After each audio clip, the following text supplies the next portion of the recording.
आप उस भक्ति को धारण करें, आपको सुख का अनुभव होगा। एक बात और अच्छे से याद रखिएगा, कहीं लग जाए आपकी जिंदगी में कि अब मेरा जीवन बहुत नरक सा निकल रहा है, बहुत कष्टमय निकल रहा है, ये बेलपत्री लेना, इस बेलपत्री के बीच वाले पत्ते पर पीला चंदन लगा लेना। कितना लगाना है?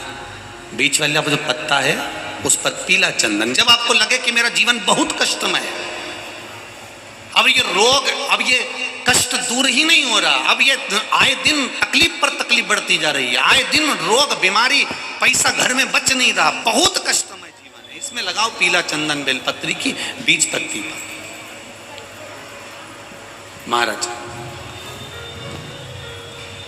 और बीज पत्ती पर जब चंदन लग जाए, लगने के बाद में ये दोनों पत्ती पर लाल चंदन लगा लीजिए।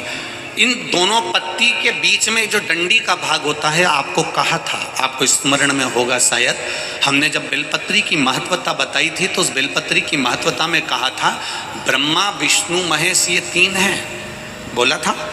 बीच में ये बड़ी पत्ती से लेकर जो दो पत्तियां होती हैं, इनके बीच में जो जगह बचती है, इसमें माँ पार्वती के 64 योगनियां, माँ पार्वती अपनी पूर्ण सिद्धि के साथ में जितनी भी देवी के स्वरूप हैं, वो माता 64 योगनियां देवी के स्वरूप में यहाँ पर विराजमान होती हैं।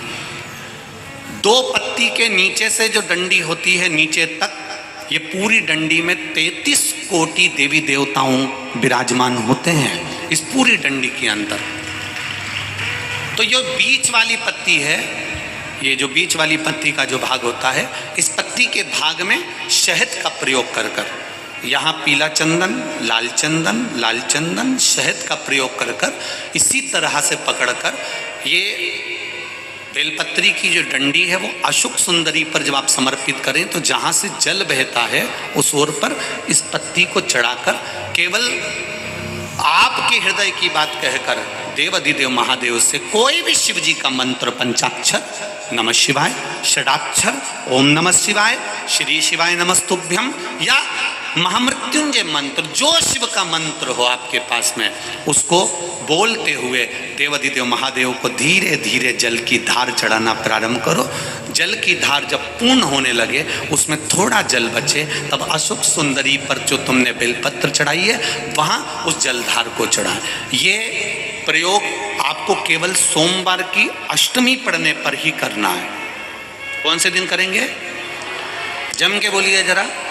सोमवार की अष्टमी पढ़ने पर यह प्रयोग करें और जल चढ़ाकर बाबा से विनती कर कर उसी बेलपत्र को वापस उठाकर कहीं जलाशय में या किसी पेड़ के नीचे विसर्जन कर दें और एक लोटा जल वहाँ भी चढ़ा दें। बस निवेदन कर कर आ जाइए, मेरा बाबा 3 माह के अंदर हाथ जरूर पकड़ेगा और आपको दलदल से बाहर निकाल देगा। एक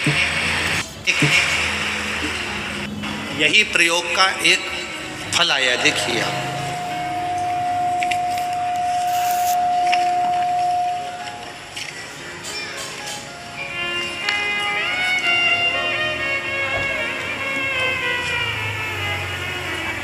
मैं आरती शुक्ला कानपुर से हूँ, गुमरी नंबर 5, गुमठी नंबर 5। भोले बाबा की भक्ति का मैं क्या बखान करूं गुरुदेव, कहीं बैठी होंगी तो स्मरण कर रही होंगी। मेरे पास कोई शब्द नहीं है गुरुदेव। 2021 में मेरा लड़का दोस्तों की संगत में आ गया और 302 में अंदर चले गया, जेल गया। 11 महीने वो अंदर रहा जेल। गुरुदेव मैं क्या बखान करूं, उसके लिए हमने पूर्ण प्रयास करा पर वो उसकी रिहाई नहीं। तभी पता चला कि एक कागज अगर मिल जाए, जो कागज अदालत में मांगा गया है और 15 दिन दिए गए, अगर वो कागज मिल जाता है तो मेरा बच्चा छूट सकता है। अब उस कागज को पाने के लिए हमने पूरी मशक्कत कर दी पर वो कागज नहीं मिला गुरुदेव। हम सब लोग उम्मीद छोड़ दिए, लेकिन तभी आपका बताया गया एक बेलपत्र, पीला चंदन, लाल चंदन, शहद का प्रयोग हमने करना प्रारंभ कर दिया।